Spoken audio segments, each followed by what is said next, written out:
All right, welcome to another bragging rights. This is going to be 2 weeks of progress because unfortunately COVID took a week out of me. But let me jump right in. So I have a unit of 4 civilians to go along with a unit of Perry civilians. Unfortunately, I had to scramble a little bit as one of the players for a Penobscot Expedition game, which is coming up this Saturday, dropped out. And I also lost a week of COVID, to COVID, so I had to figure out how am I going to make up for the models he's not bringing? It's a bummer he's not coming. The models are the secondary issue, but become the primary problem for me. So I had to paint some stuff up. I took some bits I had from Warlord. These are from the animal sprue, those two. That's from artillery sprue, that's from artillery sprue. They're going to do. Muskets and tomahawks requires that you have civilians, which is a really weird rule. But it gave me a chance to paint some civilians, which you always see in scenarios, for like non-combat role for different games, and I honestly never have models for those things. But in Muskets and Tomahawks, they force you to use civilians in a combat role, which I find weird, kind of unsettling. But, like I said, great excuse, Perry miniatures, excellent, beautiful civilian figures, really love them. Some details I really like here. There's a woman sweeping out her front lawn. Really excellent cleaning. You finish up with the house, you go to the lawn. We got a guy with a barrel I love. This woman's got a baby on her back, which I think is really cute, and this kid's carrying or marching with a stick, which I think was a nice detail. Right here I have my obligatory, for obvious reasons, yellow and blue into the paint scheme. For this project it was really hard to work it in, but you may have noticed that every paint project I do, I work in gold and blue models now, again, for obvious reasons. These are great. Perry, I love you, but man, really annoyed. Perry, sent me their normal, hey, we finished printing all your models, getting ready to ship message about a day after I placed an order in mid-May. And then I finally emailed and looked into it last week, and they're claiming they hadn't printed it, and they certainly hadn't shipped it, which is a real bummer. I'll work with them again, but I had to cancel my order because I was relying on stuff for this. And I'm going to skip ahead a little and go to what I had to order as a replacement. So I'll definitely be going back to Perry, that's for sure. But sadly, I had to go to her less reputable brethren. These were ordered. These are like a semi-official Muskets and Tomahawks line. I forget the name of the manufacturer actually, but I don't even know if this manufacturer wants their name to be known. These models are really, well, I won't use descriptors. I'll let them speak for themselves. The back row is Perry.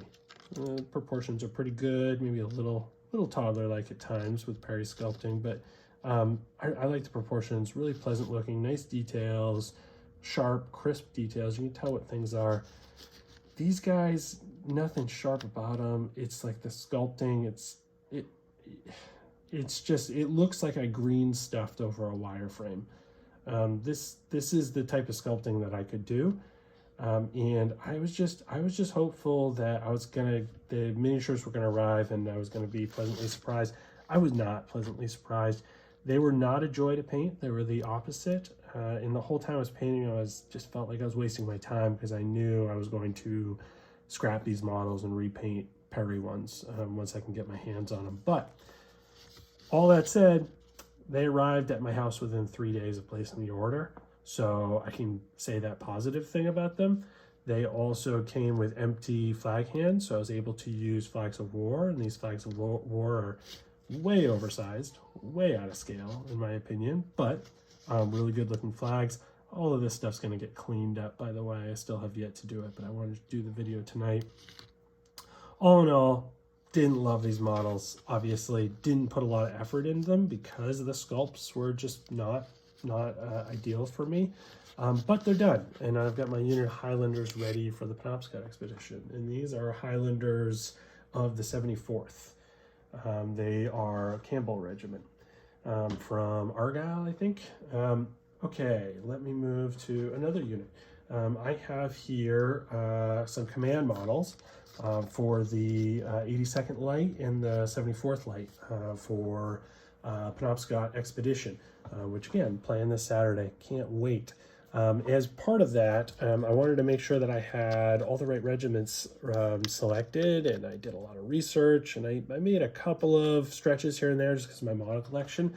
But I made a mistake. I painted red and blue. It should be red and black for the 82nd.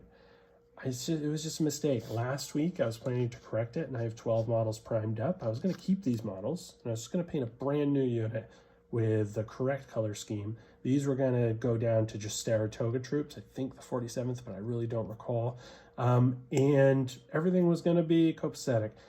COVID hit, couldn't do any painting, had to watch my son, but kind of trade off duty with my wife where we could, try to get some rest and things like that. One of the things that was really a bummer, I ordered the correct regimental colors for the 82nd and 74th from Flags of War. They arrived, and as I kind of said with the Highlanders, they were tremendously out of scale. And I just assumed that the most popular, flag carrier would fit the most popular figures in these ranges. So Warlord and Perry are the two most popular that I can tell for AWI, and Flags of War don't fit either of them. They're way out of scale. So I printed some on paper, and if I hadn't told you that they weren't Flags of War, you might have thought they were Flags of War. They still need to be cleaned up. You got white on the edges, obviously. They haven't been dull coated. Stuff like that does a lot to kind of make these flags work better. I haven't done it yet. I will. They were cheap and free. Pulled the images off of Pinterest from a guy who's probably doing the same thing as me and publishes a lot of regimental colors, which I found really helpful. Okay, on to a unit I like, and back to singing the praises of Flags of War, which I'm going to continue to do, although I'm not going to use them for my British anymore. This is a unit of Continental Marines with their traditional flag. Now, I ran out of models for this, and I also ran out of those specific hats, so I had to put in a second flag with the unit. I don't think that's historically accurate, but like I said, I ran out of models, ran out of time, so I did one up.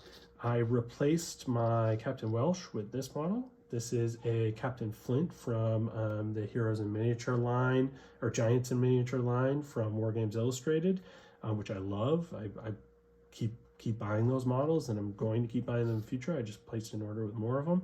He's Captain Flint from the show Black Sails, and he's also from the book, as you probably know, Treasure Island, which is really cool. One thing, even though these flags pop and they look great and I really like them, I'm not really in love with having to fly this flag. It's the correct flag for the unit, which is awesome, but I don't like how nationalist movements in general reinvent things of the past and take them over. Unfortunately, to be historically accurate, I gotta support that. On a similar vein, for Penobscot Expedition, I purchased this really fine-looking stoneware from a company online who I'm not going to promote. Really great stoneware. I think this stuff is really cool. I bought these for all the players for the Penobscot Expedition game, just because it's so thematic and it's just a nice thing. And we're going to be drinking period-appropriate beer and cider all day, and I thought that'd be a great vessel to have it in. But unfortunately, the only place to buy stuff like that is, again, these online sites really devoted to people who are using these symbols for different, nationalist purposes, which I don't buy into. But I love the original, I love the link to Penobscot Expedition, so I bought them anyway. Anyways, on to more of that co-opted imagery. We have a unit of York rifles, which I'm going to be fielding using the rules for Minutemen. And again, you got this Appeal to Heaven stuff, which I know you're looking at it and you're saying, hey, that means something different now. Well, still needed some flags for the unit. These ones are from Flags of War, although this is a case where Flags of War although they're designed fine, you don't need to go with Flags of War for something like this that's just a white background with a tree and some text. That's the sort of thing that's maybe a little overkill, waste of money. I'm not going to buy flags like this from them again. However, I did for this unit, and I think they work fine. Pretty happy with them. I painted all those guys. Oh, and these are Warlord and Perry mixed together. I didn't think they'd mix well, and maybe they don't, but I think they mix okay here.